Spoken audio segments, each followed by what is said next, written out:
of my leftover roast from dinner last night. I'm pouring all of my roast juice and the fat in my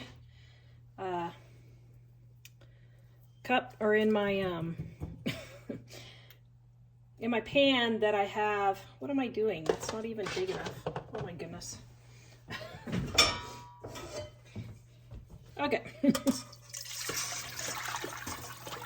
Oh, I'm not with it, guys. Okay, so I'm putting all of my roast in my pan here, and I'm gonna let it simmer for, about an hour, hour and a half.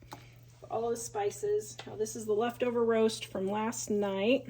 It was a smaller roast, so I only got 2 meals out of this because we've got company visiting, so I didn't get as many meals as I normally would. So I'm just breaking that up into little pieces.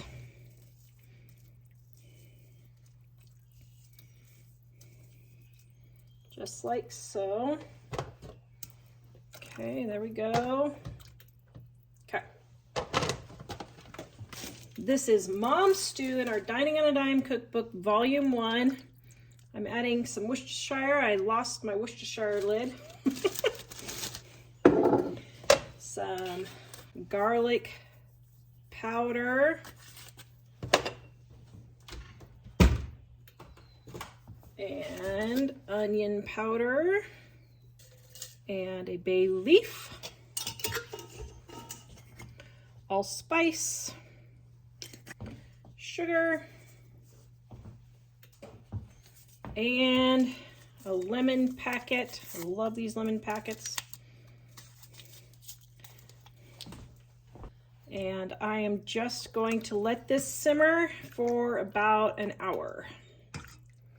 I added a little bit more water. Now, I don't have any carrots right now, so, and I forgot I was gonna put some onion in. So, this is gonna be potato and meat stew, but that's okay. So, we're gonna let this boil till the potatoes are done, and then our stew will be ready. All right, so I am cutting up some strawberries for dinner. So I just cut off the tops, cut it into smaller pieces.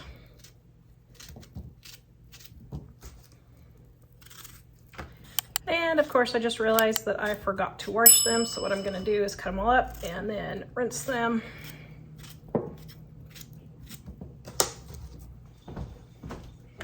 Okay, so I just rinsed them.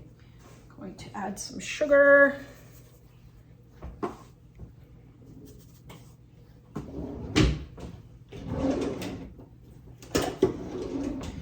Now, I like them large, but not that large, so I'm gonna smash a few up.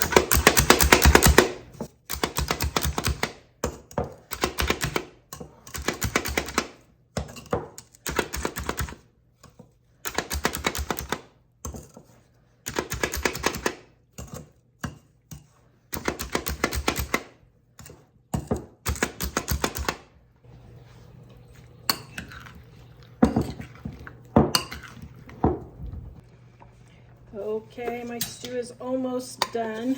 I got some water and I'm putting my cornstarch in. My Texas Roadhouse rolls are done. Okay, so take cold water, put your cornstarch in, stir it around, and then you won't have lumpy stew or gravies, okay? So then we're gonna let that boil. I'm gonna liberally add my salt, and it will thicken up. I don't think so. I don't know how dirty it is. There's stuff on it. I'll wipe it. If you're doing a photo with the table or not. Yeah. This is fine. Well, you probably feel that actually. You have any reason? I mean, it's not all that different from C++. It can do everything C++ can do. What, better? Wait, where are we going to put that at? Hold on, I gotta take a picture. You use it. yes. Okay, here is dinner. Strawberries with stew and Texas Roadhouse rolls with Texas Roadhouse honey butter. Does anybody want some? Yum. Yay!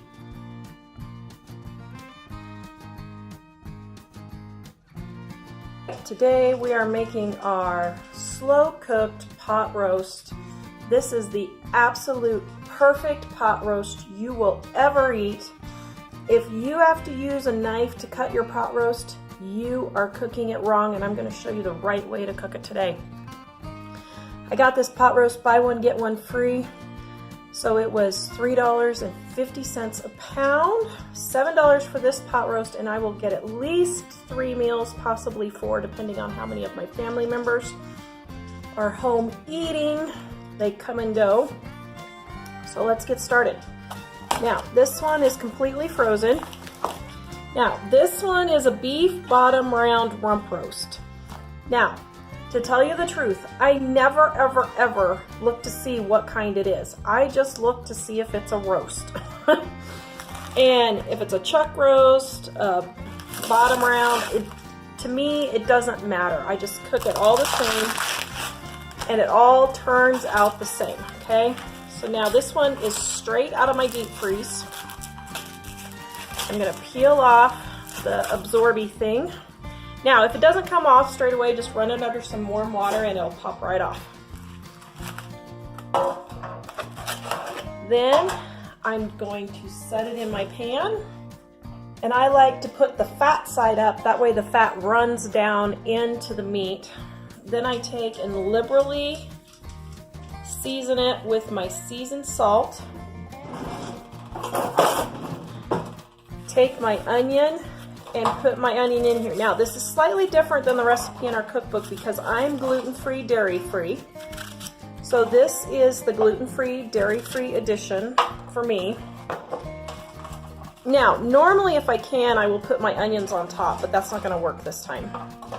So what I'll do is let my roast cook for a little bit and then I'll put the onions on top. Then I'm going to add 2 cups of water, and that's it. Then I'm going to cover this with foil, and I'm going to put it in my oven to cook. This recipe is in our Dining on a Dime cookbook, volume 1, on page 234. I have adapted it by leaving out the cream of mushroom soup because I happen to be gluten-free, dairy-free.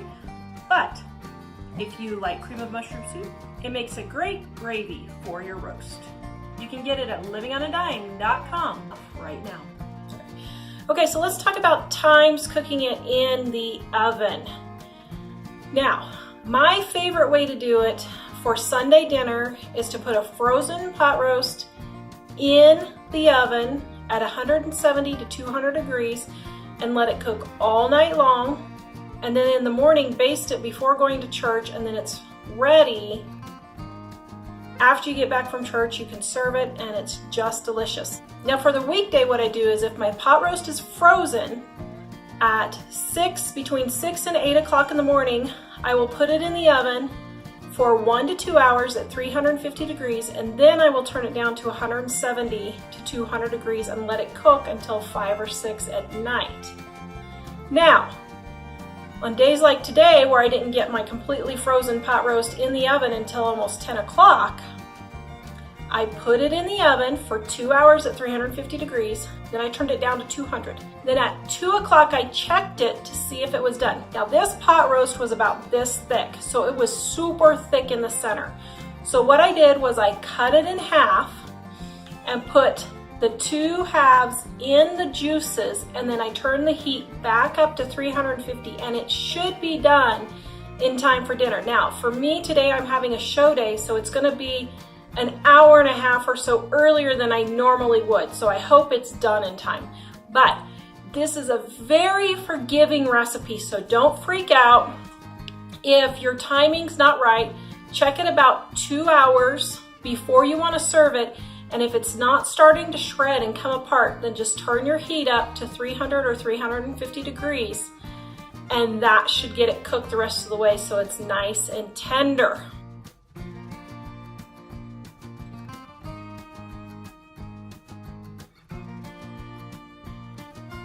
So you can see here I cut it in half about 2 hours before, and your meat should just start flaking apart, just like that. That's how you know it's ready. If it doesn't start just coming apart, put it back in the oven for another half an hour to an hour, and then check it again. You can also spoon some of the juices over the top, and that will make it juicier.